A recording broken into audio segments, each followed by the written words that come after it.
Hello दोस्तों, कैसे हैं आप सब। एक बहुत ही इम्पोर्टेंट कहानी जो मैं आपसे शेयर करना जा रहा हूँ, उसको पूरा ज़रूर देखिएगा। स्त्री का घर।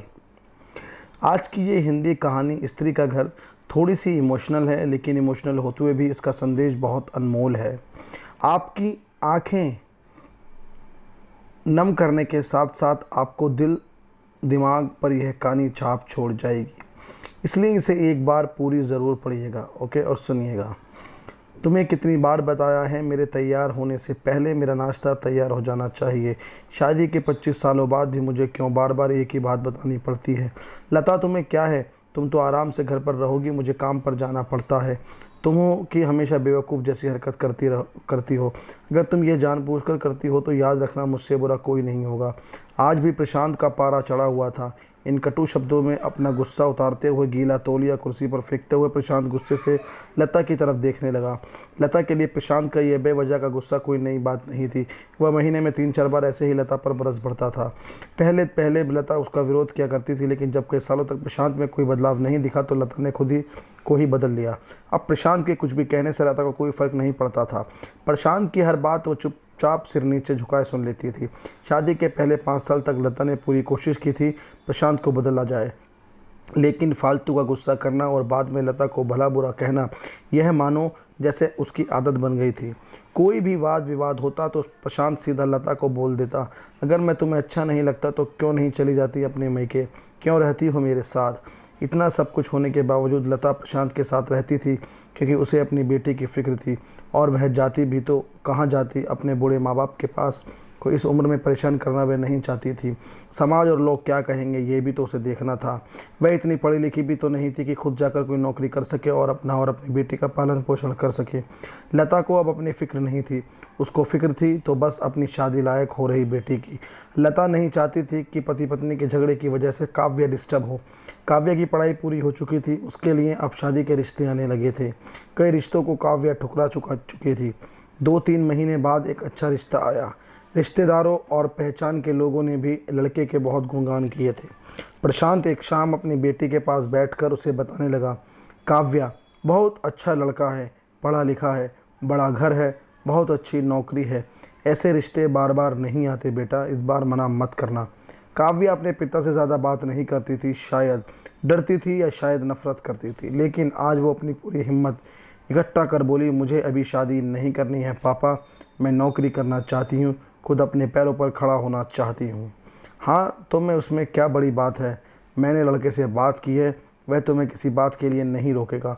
तुम शादी के बाद भी नौकरी कर सकती हो, वह तुम्हें नौकरी के लिए परमिशन दे देगा। प्रशांत बोला, मेरा नौकरी करना या ना करना उसकी परमिशन पर क्यों डिपेंड रहेगा पापा? काव्या ने पूछे। मैं कह रहा हूँ ना, तुम्हें किसी भी चीज़ की कमी नहीं होगी वहाँ। ऐसे रिश्ते बार बार नहीं आते, इसे ठुकरा मत। बहुत खुश रहोगी तुम वहाँ, प्रशांत बोला। पापा, क्या मैं उतनी ही खुश रहूँगी जितनी मम्मी इस घर में खुश हैं? काव्या ने तंज कसते हुए कहा। आज तुम्हारी ज़बान कुछ ज़्यादा नहीं चल रही, प्रशांत गुस्से से आंखें बड़ी करते हुए बोला। पापा, मुझे शादी ही नहीं करनी, क्योंकि शादी के बाद अगर वह लड़का आपके जैसा निकला तो मैं क्या करूँगी? मुझे आपके जैसा जीवन साथी नहीं चाहिए जो बिना बात के मुझ पर हमेशा चिल्लाए। मुझे कुछ भी अपनी पसंद का लेना हो तो 10 बार सोचना पड़े, कहीं वह नाराज़ ना हो जाए। मेरी तबीयत कैसी भी हो उसे परवाह ना हो। रोटी थोड़ी सी मोटी बन जाए तो सर पर घर उठा ले, उसकी चेक बुक ना मिले तो भी मेरा ही दोष निकाले, और हर छोटी मोटी बात पर मुझे मायके जाने के लिए कहे। काव्या ने अपना दिल खाली करते हुए पापा से ये सब कह दिया। प्रशांत का गुस्सा 7वें आसमान पर था, लेकिन उसके मुंह से एक भी शब्द नहीं फूट रहा था। वो काव्या की बातें सुन रहा था। काव्या उतना ही बोलकर चुप नहीं हुई। आज पहली बार वह अपने पापा के सामने इतना बोल रही थी। पापा, अपनी माँ के साथ हमेशा गलत व्यवहार किया है।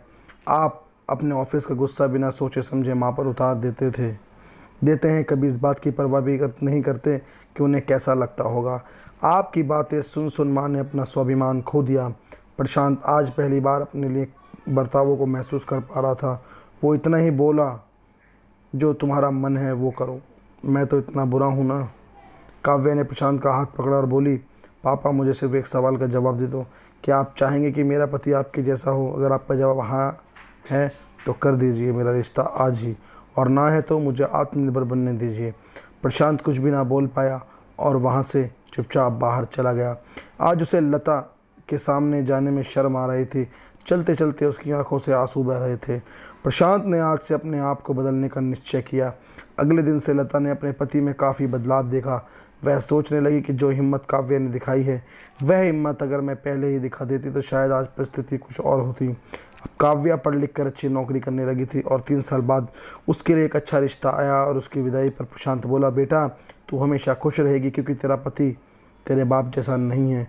प्रशांत की यह बात सुनकर लता और काव्या की आंखों में आंसू बहने लगे।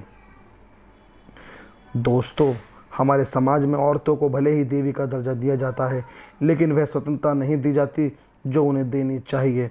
उन्हें बचपन से ही बताया जाता है कि वह पराया धन है। स्कूल से आने में देर हो जाए तो पिटाई मिलती है।